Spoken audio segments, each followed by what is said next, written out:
नमस्कार मित्रांनो, मुख्यमंत्री माझी लाडकी बहीण योजनेतील लाभार्थ्याची प्रत्येक निकषानुसार पडताळणी पूर्ण करण्यात आली आहे.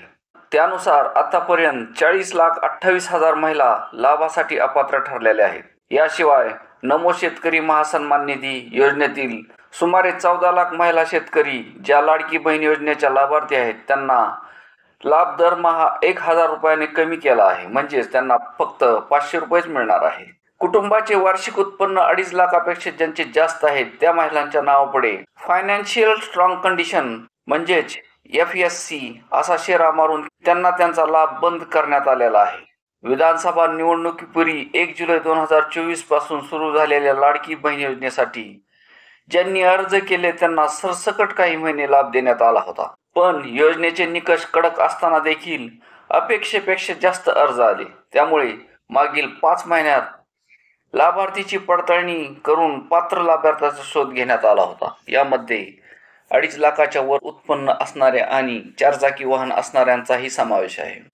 त्यानुसार 14,298 पुरुष लाभार्थी, 2,289 सरकारी महिला कर्मचारी, संजय गांधी निराधार योजनेतील 2,32,000 महिला, 65 वर्षावरील 1,10,000 महिला, एका कुटुंबातील 4 लाख महिला आणि 4 चाकी वाहन असलेल्या 2.25 लाख महिला या योजनेचा लाभ घेत होत्या. हे पडताळणीतून स्पष्ट झाले आहे. याशिवाय 1,60,000 महिलांनी स्वतःहून लाभ नाकारला आहे.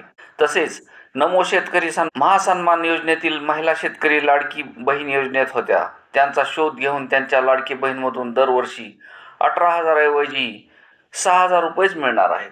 मुख्यमंत्री माझी लाडकी बहीण योजनेचा लाभ 2 महिन्यापासून बंद झाला आहे.